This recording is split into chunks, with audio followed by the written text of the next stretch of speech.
صبر کر لیں گے، یعنی اللہ نے یہ کنفرم کر دیا ہے کہ آزمائے بغیر میں نے کو نہیں چھوڑنا۔ اب یہ ایک آیت اس بات کی متقاضی ہے کہ میں 1 گھنٹہ صرف اس آیت کے اوپر بولوں کہ اللہ تبارک و تعالیٰ نے انسان کو ضرور آزمانا ہے۔ بہرحال چونکہ میں نے یہ پچھلے دنوں جو کرونا سے ریلیٹڈ بھی ویڈیو ریکارڈ کروائی ہے، اس میں نے اس آیت کو کور کیا، اور اس کے کانٹیکسٹ میں سورہ الحدید کی آیت نمبر 22 اور 23 میں اللہ تعالیٰ نے فرمایا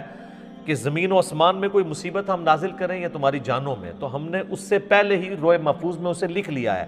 تاکہ جو تمہیں تکلیف پہنچے تم اس کے اوپر غم نہ کرو،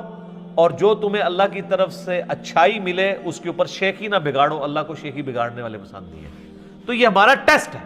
سورۃ الانبیاء میں ہے کہ ہم اچھے اور برے حالات کے ذریعے تمہیں آزماتے رہیں گے، لیکن ہمارے لیے یہ ہے کہ صبر کرنا ہے۔ مبشر الصابرین، بشارت ہے صبر والوں کے لیے۔ الذین اذا اصابتہم مصیبہ، وہ لوگ ایسے ہیں کہ جب انہیں کوئی مصیبت پہنچتی ہے، قالوا انا للہ وانا الیہ راجعون، ان کا یہ ایٹیچیوڈ ہوتا ہے کہ یار ہم بھی تو اللہ کی طرف سے آئے تھے، ہم نے بھی مر کے اللہ کے پاس جانا ہے، ہم نے خود ہی مر جانا ہے، تو یہ جو تکلیف ہمارے پاس آئی تھی زیادہ سے زیادہ ہمیں موت ہی دے سکتی ہے نا، تکلیف بھی اللہ کے پاس چلی جائے گی تو ہم نے بھی تو ایک نہ ایک دن اللہ کے پاس چلے ہی جانا ہے۔ کتنی زبردست دعا ہے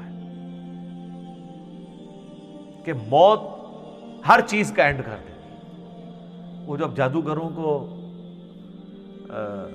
فرعون نے کہا نا میں تمہیں سولی لٹکا دوں گا، مخالف سمت کے ہاتھ پاؤں کٹوا دوں گا، تو قرآن میں آتا ہے انہوں نے کہا تھا کہ تو جو کچھ کرے گا اس دنیا کی زندگی میں کر سکتا ہے نا، آخرت جا کے تو نہیں برباد سے کر سکتا نا ہماری،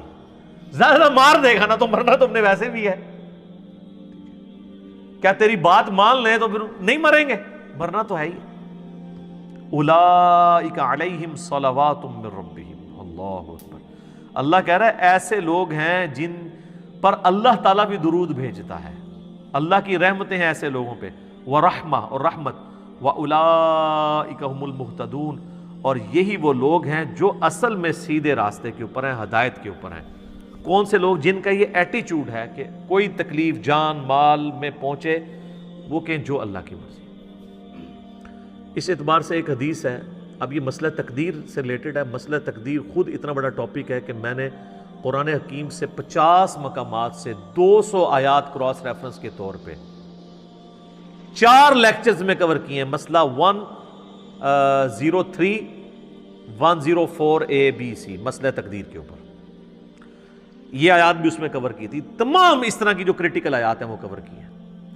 پھر بخاری مسلم میں درجنوں احادیث ہیں تقدیر کے اوپر، اور اس میں ایک حدیث سب کو کنکلوڈ کرتی ہے، اور امام مسلم اتنے سمجھدار ہیں کہ جو کتاب القدر چیپٹر ہے نا، تقدیر ڈیسٹنی والا چیپٹر، اس کی آخری حدیث انہوں نے وہی لی ہے، کیونکہ حدیثیں وہ ایسی ہیں کہ انسان بعض وقت کنفیوز ہو جاتا ہے۔